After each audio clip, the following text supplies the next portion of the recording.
Do you worry about the perception of, I'll call them fake candidates because that's what everyone is saying. Yeah. Do you worry about that perception as you run? I mean, do you get in the race thinking that may be my office soon, or do you get in the race for a different purpose?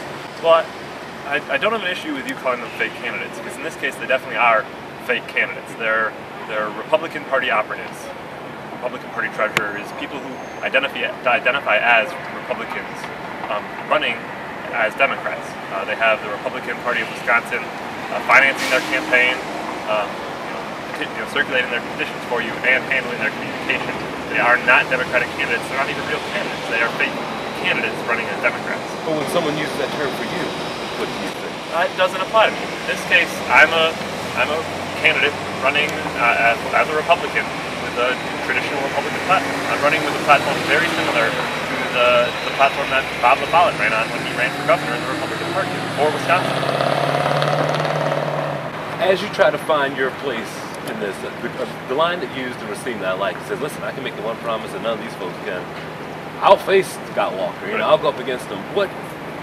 Talk about that race between you and him. He has ignored me. The Wisconsin GOP has ignored me entirely. I've reached out to his campaign for a debate, even for a public comment, and they didn't challenge any of my petitions when I circulated them. I think their strategy for me has been to ignore me and hope that I go away.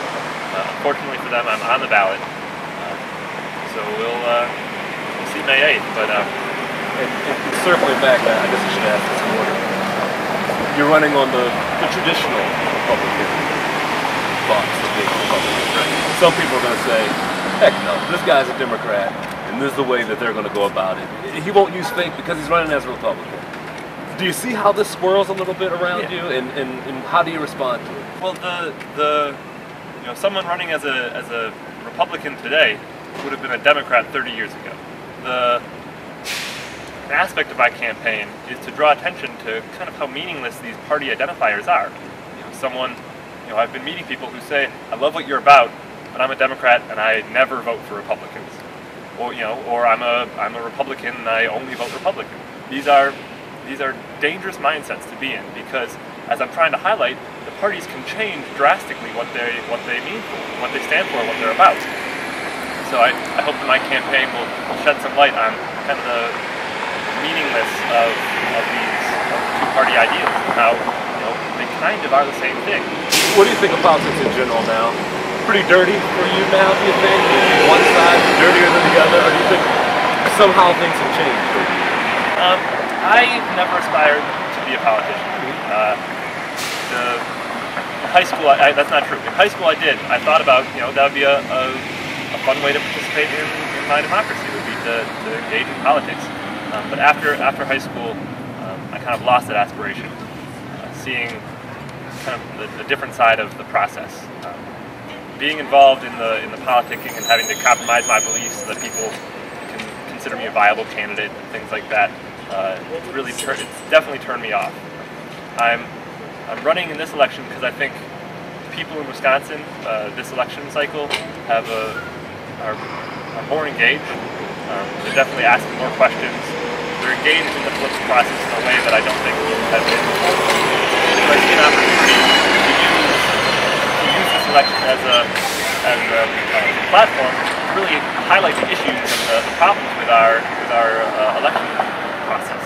But no doubt weaved in there a little bit is hopefully some folks will take some Republicans won't focus their votes on some of the fake candidates and make sure that they're pulling into your race. That's in there. I mean, ideally people vote for a candidate that they actually want to be governor. When you have these protest candidates that are the fake candidates, the people who are voting for them are not voting for them because they would be a good governor. Kind of like how people were voting for Santorum in the presidential election. That, I think, is a disingenuous vote. They're trying to vote to game the system instead of for a candidate that they would actually support. I don't believe anyone voting for Gladys in the primary would actually vote for her in the general election. I hope that people voting for me in the primary against Walker, if I beat Walker, would actually support me in the general election. Mom and Dad say. My dad's my treasurer. My mom couldn't be more proud. Yeah. Is it cool to see your name and They go to forums and that's my son up there? most recently they've been seeing my name in the paper or in articles about me being arrested in the gallery. So this is a nice change of pace, but they definitely were proud of me for that also. Recently, I don't know if you heard, but I was arrested in the assembly gallery for possessing a camera. I've done a lot of. I saw a video of that white T-shirt writing on your shirt. Was that it? No, that was from months ago. This was I was sitting in the assembly during the last scheduled assembly session. I had I do some like citizen video journalism work. Gotcha.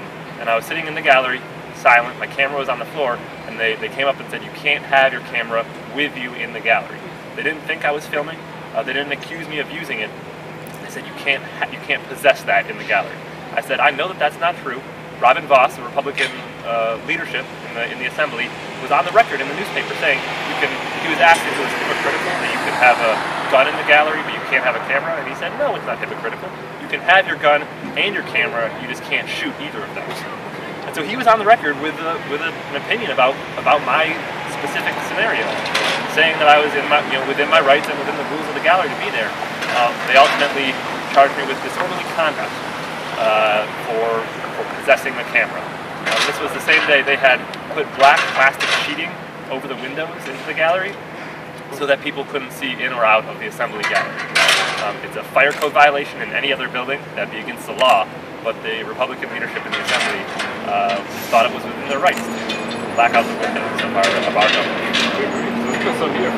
Yes, I've dedicated the last year and a half of my life to trying to uncover and expose Scott Walker's administration for the tricks and the attacks that they've been committing against the United States.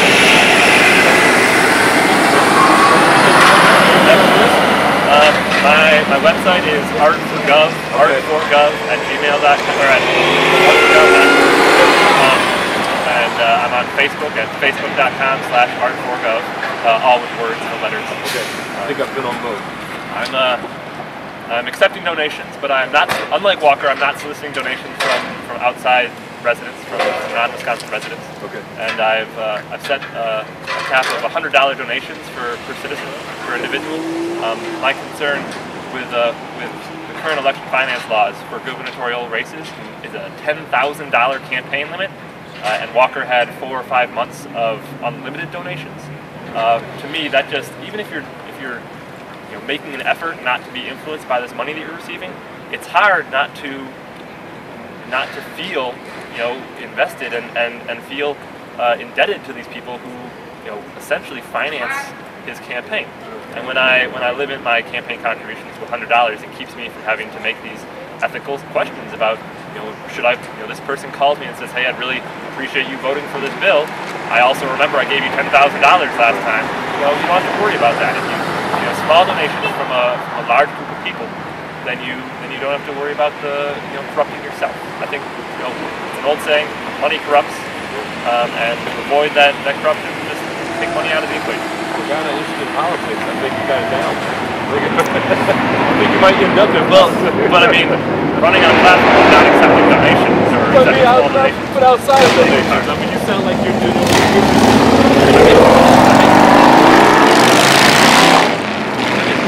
public policy, and how it affects the citizens of the state and the well-being of the citizens. But why not run for? Because for me, I see an opportunity to affect change outside of the system. There are outside avenues to influence the decision making and the conversation in the debate. That being said,